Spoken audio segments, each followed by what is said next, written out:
welcome back to the Conscious Consultant Hour, Awakening Humanity.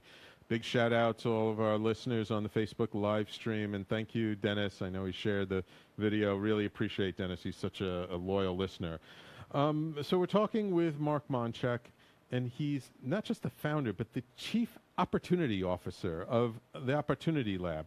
So what's a chief? I know what a COO is. That's usually Chief Operations Officer. What's a Chief Opportunity Officer?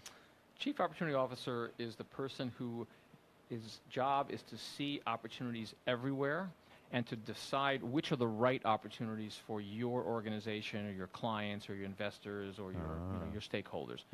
So it was a way to call out how important it is to be a culture of opportunity. Right. So the reason that I titled the book Culture of Opportunity is that I grew up in an age where if you worked hard, if you went to school, if your parents wanted better for you and you were willing to do what it takes, most people could advance in life. Now, of course, things for women and African Americans, Latinos were not equal, for sure. Absolutely. But as a society, and even for those groups, things were getting better generation by generation. Right. And then as I was growing up and into the 70s and 80s, that whole opportunity culture in the United States really shifted. Yeah.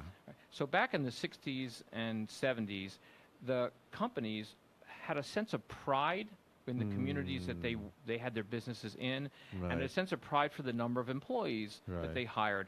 They had pensions, they had health care, they had a variety of different benefits. Right, and there's a sense of loyalty too. A sense of loyalty on the part of the company to the employees and the employees to the company. Exactly. In the 80s, when Reagan took over, the stock market shifted and the shareholders became the primary stakeholders to a company. The employees, the customers, the communities became almost second or add-ons or not even thought about. Not that important, right? So I wanted to write this book to help re-energize and reinvent the idea that a business could be a culture of opportunity. And with our government broken and with nonprofits very important but still relatively small in terms of the general economy, that I think businesses today need to be the drivers of social change, right? So to play off of one of your quotes, having the same thought every day is going to get you to the same place every day, right? So in order for businesses to shift and become sustainable over time, businesses need to shift how they think about themselves. Right? So if we go back to 2007, which is sort of the genesis of this book, we had a bubble created in the United States. We weren't even necessarily aware of it, right? So we had housing prices going up, we had the stock market going up, we had internet companies at incredible valuations. And then in the beginning of 2008, it started to come crashing down. So little by little, we started seeing the stock market go down. We started to see companies laying off tens of thousands of people. We started to see the unemployment rate going up. We started to see people defaulting on their mortgages. We started to see communities devastated by housing prices that were inflated, and then people couldn't pay those inflated mortgages. Just at that same time, I came back from India, had an incredible spiritual awakening in India, and then 3 weeks after I came back, I found out that somebody who had worked for me had stolen an enormous amount of money from our company. And so I had my own personal crash at the same time that our economy was crashing. So I was waking up every day starting from February 2008 all the way into August, watching the news, getting more and more depressed about our situation here in the United States and in the world, and then about my own situation. So, I had sort of a similar thing because at the time, and this is before I was doing what I was doing today, I was in real estate at the time, and I actually had this development project that I remember was November of 2007 that was about to get started, and then the bank pulled the construction loan, and I had put everything into this project, my own money, my family money, even some outside investors, and then the price, the values came crashing down, and I tried to salvage it and do something with it and held on to it for years, hoping to do something, but couldn't sustain it after a while and just lost everything with it. So it's sort of very similar of like it was like life hitting a reset button and very difficult to deal with at the time. Yeah, and if you're anything like me, that your ego becomes devastated because your sense of self-worth is very much aligned with the success of your business or how much money you have or some sense of economic security. Right. So that was happening to tens of millions of Americans, maybe billions of people around the world, and it was happening to me at the same time. Right. So fast forward August 2008, I tried everything over the course of those 7 or 8 months to get out of this depression. I couldn't do it. Ended up in a hospital. And I had been a social worker, psychotherapist earlier in my career, and I worked in mental hospitals. So I was on the other side of the bed. I was in this very, very strange sort of deja vu, but from the other side situation. Seeing things from the inside out instead of the outside in. So it's in, a very humbling experience, you know. And then when you wake up and you realize you still have a life, the word gratitude. You know, so talking about the quote that you had from Abraham, how important gratitude is. So as much as you think you don't have, when you realize the things you do have, that enables you to have a different sense of looking at the world. Right. So that word gratitude evolved into another word, which was opportunity. So I started thinking, what is the opportunity for me in my own personal crisis? And what's the opportunity for the American economy in its crisis? So I started seeing this interesting phenomena where never in my career in business, 35 years in business, had I seen a period of time in 2008 where you saw companies that were iconic brands, companies that were bellwethers of the American economy, Bear Stearns, Lehman Brothers, AIG, General Motors, Blockbuster, literally go out of business almost overnight, or they shrank to a tiny shell of their former self. And then you start seeing new companies like Uber, Etsy, Airbnb. You know, Facebook back then was only 4 years old. Google was only 7 years old. You know, Amazon was maybe 10 years old. So you start seeing companies through the worst economy since the Great Depression were rising and succeeding and doing better than ever. And some of the most iconic companies that have been successful for dozens, if not hundreds of years, were falling and crashing. And I was saying, why is this happening? And the reason is they had a different take on what was happening around them. The companies that failed were frozen in fear, and they wanted to just cut employees, cut expenses, and do the least and hope that it would be over with. They were in denial that it wasn't just the economy had shifted, the world had changed.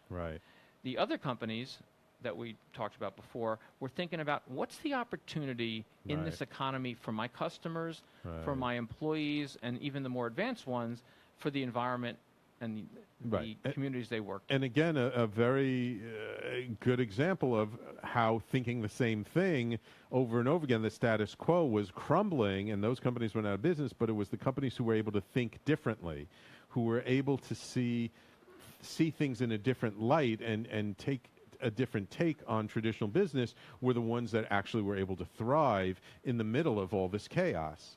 Exactly. That's exactly the main point of the book is, how do you think differently in a world that's different? And in the age of disruption, so the subtitle of my book is How to Grow Your Business in the Age of Disruption, is acknowledging we are in an age of constant disruption, constant change, and unpredictability.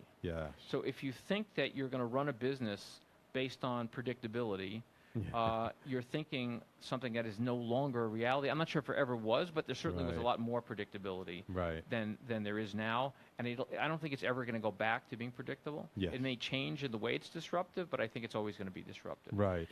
Yeah, it's kind of like in the past there were certain cycles that you could count on, and like you didn't always know exactly how the cycle went, but you had a general idea. But now after that time period that blew up the economy, it's kind of like the cycles are non-existent. And it's kind of, they're all over the place, and it may be quite a long time before we start to see some settling, that we do get to see something cyclical again, if that ever happens at all, because of several different factors: technology, social change, just the millennial generation that just looks at work a whole different way than people like you or me were brought up to look at work, right? And I think during this time period, isn't that when this idea of a quote-unquote B Corp, of the benefit corporation even came about? Which was kind of like a hybrid between a nonprofit and a for-profit company. Like, that was a whole new idea, too. So that's an organization called B Labs, which is based in Philadelphia. They started the B Corporation, sort of the good housekeeping seal of approval for companies that want to actually be certified that they are really intending to be and are good for their customers, their employees, their communities, and the environment. So the B Corp started, I don't know, somewhere shortly after 2008. Yeah, and it's taken off, and there are many B Corps now, and some B Corps have been purchased by publicly traded companies, so like Annie's Naturals, Ben and Jerry's, Plum Organic. These are companies that were purchased by large multinational companies like Campbell Soup and Kraft and so forth. Right, and there's also sort of been a shift in attitude. Like they say now, a lot of people coming out of college, when they look to work for different companies, they actually look to see, like, what is their sort of social, what is their social venture side of their business? Like, what do they stand for, and what are they contributing to the world, not just what product are they making? Yeah, the millennial generation, 90 million millennials, my daughter being one of them, are changing the face of the workplace because they want to work for a company that actually cares about their customers, their employees, and their communities. They want to buy from those kinds of companies. They want to work in communities where there are those companies that are existing, and they want to enjoy their work and feel like there's a purpose to it, and there's some sense of fun to it. So. And so because there's such a large cohort in the world, companies are now saying, wow, we really have to understand that millennials are driving the change in the future. Right. And they're also not afraid to leave, quit, and not even show up. A gentleman I met a number of years ago is named Scott DeGraffenreid. He was like, I remember when he was one of the first people I know who started looking at sort of the millennial generation and how they were different from people came before. And he was like, I forget what he was doing. He was like a human resource consultant, and he was reviewing companies like exit interview forms to see like why were people leaving the company, because the company was having a hard time with retention rates. And so typically they had like a couple of different boxes of how someone left, like 2 weeks notice, called in and decided not to come, whatever. And then there was a new like written in checkbox. I think it was just the initials, like DS or DR, like for didn't return, and that was checked off a lot. And he went to them and says, like, what's this DR? Didn't return. And they, what do you mean, they didn't come back that morning? And they're like, no, like these people actually like went out to lunch and never came back and never said anything, and they just left. And this was a whole, like, people beforehand never did anything like that. You always at least told your employer, I'm leaving. But this new generation, again, kind of who grew up on video games that were used to like, oh, you finish the level, you just jump to the next level, or you got killed, fine, you start a new character and you start playing again. They were perfectly comfortable with just leaving and not even saying anything. And that really sparked a whole different way of looking at employment and what people wanted and what they were willing to do if they didn't get what they wanted. Yeah, so I guess we're ready for a break. Yeah, so we're going to take a break. Let's talk about millennials when we get back, because that's an interesting generation. Right, and I wanted to also just we'll dive also a little bit more deeply into your book and who you wrote this book for, and is it for millennials or not, and what they should be able to take from it. So, everybody, you're listening to the Conscious Consultant Hour, Awakening Humanity, and we will be right back after these messages.